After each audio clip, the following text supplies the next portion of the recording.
I find it pretty funny that Donald Trump used to go around promising that he was going to be the guy that would drain the swamp. Maybe we heard it more in his first term than we had in his second term, but people in the MAGA movement still believe this to be true. They think Donald Trump's going to go into Washington, D.C. He's going to pick apart all the swamp creatures. He's going to get rid of the deep state, make sure everything is on the up and up. But then all we have seen ever since Donald Trump got elected for a second time is that Donald Trump is the swamp. And in fact, he's probably one of the most corrupt presidents that this country has ever seen. And now we even have one of his mega donors, Chamath Palihapitiya. He's coming out and pretty much saying the quiet part out loud, saying I can get a hold of anybody in the administration that I want to, anytime I want to. I got him on speed dial, baby. But is that really the system that everybody wants to be living in? I mean, and this is coming from a guy who supposedly used to be voting for Democrats. He went MAGA before the 2024 election, and then used his fame and his fortune to get Donald Trump elected for a second time. And I guess everything's been a smooth sailing ever since. And I find it really funny that every time you peel back the layers to one of these guys, it all comes down to somebody getting their feelings hurt. And normally, it's based on a misunderstanding of the facts, which is exactly what happened here. Here's Chamath talking about his experience under the Biden administration. If you guys do appreciate my work, please do remember to subscribe. This is a hard problem to solve. It takes billions of dollars, okay? It's like money isn't infinite, so I need other people to be beside me. And I needed the government. And then, when Elon goes into Doge, I find Stacy Abrams, spins out of Biden and in 30 days got a $2 billion grant to buy appliances for 25,000 people in Georgia. So, we have a lot of cell phones here as well to blame for this. That is an insane story. How did she get 20 times more than we did? We have a 50-person team that makes batteries to compete with the Chinese at the same quality. Mm-hmm. We got $100 million by a 2-year process. She started an application on June 1. June 30, you got $2 billion. How does that work in America? Is that right? That is not right. How does that work? Well, it's not working anymore, thank God, to Doge, but that's not right. What is that process? Is that some cronyism? Yeah. I mean, I think it's kind of there's a come along, pay along, play along element that, again, Trump is shutting down. Why is it that every one of these billionaire assholes just feels so entitled to have the world their way? Basically, what he's saying here is that him and his company were trying to get approval from the Department of Energy, and then all of a sudden, Stacey Abrams swooped in, and she was able to get $2 billion, which is 20 times more than him and his company, and she did it in 30 days. Except all of that is just a load of hogwash. That didn't happen. Stacey Abrams was serving as a special counsel or lead counsel on one organization that came part of a coalition of organizations. They came to the Department of Energy. They got a $2 billion grant. It had nothing to do with Stacey Abrams. Stacey Abrams didn't get a cent of that money. And nobody could ever show that there was any cronyism going on between Biden and Stacey Abrams, but that's exactly what Chamath Palihapitiya is alleging here. He's saying the cronyism was so bad, it disadvantaged me and my company at the Department of Energy. And he's saying that Trump, well, he's going to wipe all that out. Donald Trump is going to clean the swamp up. He's going to make sure that everybody's on a level playing field, that everybody's competing fairly. I mean, that's pretty much the accusation he's making here. He's saying it's very, very different in the Trump administration. This is one thing I'll tell you about the Trump administration, which is totally different. Okay, I was a lifelong Democrat, okay? I was a mega donor to the Democrats. Dinner with Obama level donor, okay? I couldn't get a fucking phone call returned from the White House to save my life. The only thing that happened to me was I made an off-color comment about something in China, and I had the Biden administration basically say something, essentially put out a press release, basically saying I was mean. That's all I got for millions of dollars. That, you know what I mean? Why are these people so weaselly? oh, I made an off-color comment about China, and then the Biden administration, they basically came out and said that I was mean. Why such weaselly language? If you're going to make an accusation, why don't you make it clear? What did you say about China? What did the Biden administration come out and say to you? Why don't you just tell the full story? Because he's probably representing the entire thing. That's probably what is going on here. That is why the language is so slippery, so squishy. There's no real direct allegations, so nobody's going to be able to track it down. But he's criticizing the Biden administration for being so cronyistic with others. And I donated all of these millions of dollars, and they wouldn't even return my phone call. Isn't that how we kind of want the system to work? And I'm actually a little surprised that this is the criticism that he's levying here. You know, I think to some extent, we know that money can buy you access in politics, and I'm a little glad to hear that just because you're donating millions of dollars to the Democratic Party or maybe to a particular candidate, that doesn't necessarily mean that you're going to have full access. I think that's a good thing. I think that's a system that we should all strive to have.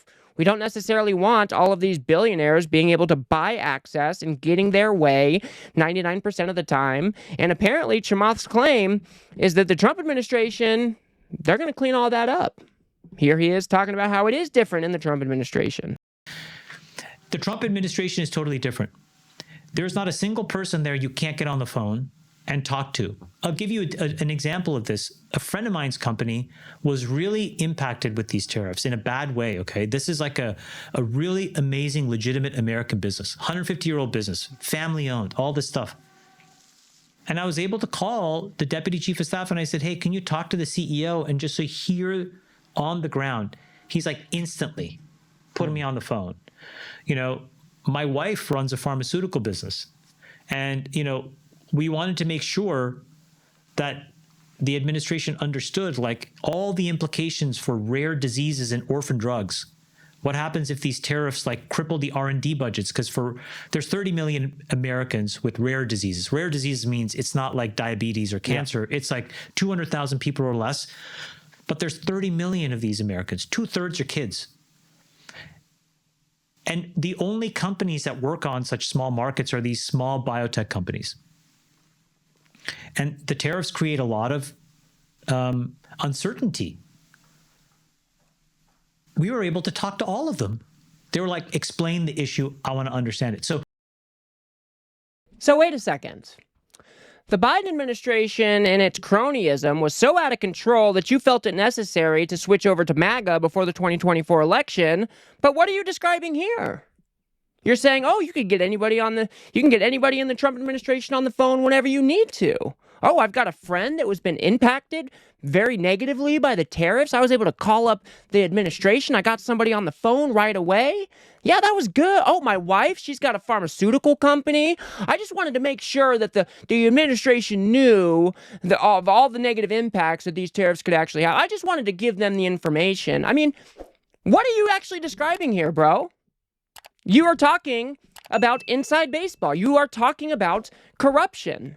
Now, he tries to explain it away that, I'm just providing them with the information. You know, the Trump administration, they just want to gather all the information they can, and then they can make a decision based off all the information. And they're just reaching out to me so I can give them more information. I mean, does anybody buy this nonsense? This is a billionaire who used his fame and his fortune to get Donald Trump elected. He's got, I think, the most popular business podcast, the All In podcast, that he uses to spread Trump propaganda. Is everybody really supposed to believe that he was just able to call up the administration just to give them a little bit of information? There was no real ask there. Was there really no favor given there? I wish somebody would ask him, well, did you get those tariffs reduced? Were you able to work around them anyway? Obviously, nobody on here asks that question, but that would be the proper question to ask. I mean, that is what he is explaining here. And like I said before, I'm a little glad to hear that just because he was donating millions upon millions of dollars to the Democratic Party, that he wasn't able to just call somebody up and get special treatment because he made those donations. I think that is a good thing. I think we should all strive to live in that kind of country. If we have this type of corruption that Chamath is explaining here, I mean, it just disadvantages not only the low middle class, I mean, it just disadvantages everybody that is not in the circle. And I don't think it's fair that a billionaire who might have some interest in lowering tariffs for their friend's company can just call up and make that happen just because they know the right people, right? So then he goes back to bashing the Democrats again.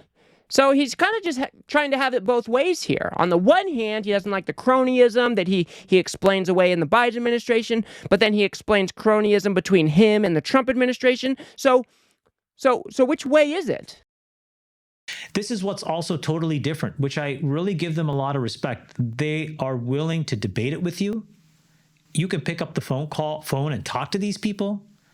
I've never had that experience, guys. I mean, look, I was like a senior person at Facebook, could never get a meeting. I only met Obama once when he came to the thing. Then when I was running an investment fund, successful, I had dinner with Obama, but it was, under the purposes of should I donate to the foundation? I've donated millions of dollars to Democrats. I've never been to the Oval. That is salty. Okay? But the minute it's like here, it's like, hey, come to the White House, explain these issues now. You get on a plane, you get over there, and they're like, explain it. And then they'll debate it. That's like, it's totally different. Oh, so it's totally different. So you can just get on a plane, you get invited to the Oval because what? Because you made donations to the Trump administration? Because you were able to use your platform to help get him elected? Is that why? You can just get special treatment from the Trump administration?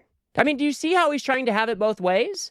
He's trying to claim that Biden did that with Stacy Abrams, even though he provided no evidence of that actually being the case. But now he's clearly saying, oh, well, I donated millions of dollars to the Democratic Party. I could never even get a call back. But now that I have with the Trump administration, well, shoot, man, I can got them on speed dial. They'll call me into the Oval, man. So pretty much what you're asking for is special treatment, an extra return on your investment for helping getting Trump elected, for donating to his campaign. It sounds like that's what you're asking for. All while trying to diminish the Biden administration or tarnish the Biden administration's name because they were engaging in the same behavior? I mean, these people make absolutely no sense at all. They just are entitled assholes. They think if I donate to Dear Leader, if I donate to the Republican Party, well, then I best be damn sure that I'm getting special access, special treatment, special favors. Isn't that what he's really asking for? And so one of the guys on the Flagrant podcast actually asks him the right question here. Well, isn't that kind of just like insider baseball? Sorry, devil's advocate. Should being a mega donor, I mean, I guess I get your point of view, but couldn't it also just be like, no, we're not going to be biased just because a person donated money. We're not going to just answer the phone whenever he calls. You think I was like, stupid 5 years ago and all of a sudden tried to like start to build national champions like now? Yeah. Dude, man, I've been in the grind for fucking 25 years here, paying my taxes. I fucking paid, more than most people. Yeah. So irrespective of the donation, I've been trying to do the right thing. Yeah. I wasn't trying to favor myself. It's like, even just to explain, like, here's what's happening on the ground. Do you want to know? This guy is so full of shit. He's asked, well, just because you donated all that money, does that really mean that you're supposed to get special access? Devil's advocate here. Well, do you think I just started trying to build champion company? He doesn't even answer the question. And then he goes on to say, I paid a whole bunch of taxes, probably more than anybody else or most other people. I donated a whole bunch of millions to the... Of course I should get special treatment. I mean, that's pretty much what he is saying here. All while trying to claim that the Biden administration was so corrupt in doing this insider baseball stuff that he was disadvantaged by. I mean, these people, they're just terrible people. They want it all ways. They want to be able to, throw criticisms at the Biden administration because apparently they didn't get special treatment enough. Then they claim that Trump is coming in. He's gonna clean up the swamp. He's gonna make it a level playing field, except he's going to give me a little bit of special treatment because I donated millions of dollars. I used my platform to get him elected. I pay lots and lots of taxes. So, of course, I should have a little bit of extra treatment. I should get a little bit of more return on that investment. I mean, it's pretty apparent, right? These people just want to have it always. They feel more entitled to more things than other people are because they've built big businesses. They're close to people on the inside. And now that Donald Trump is in office, we're seeing more of this oligarchic formation or oligarchic operation with all of these guys. I mean, we've seen business leaders all over the country bending the knee to Donald Trump, trying to get in his good graces, donating millions of dollars to his inaugural fund. I mean, it is what it is.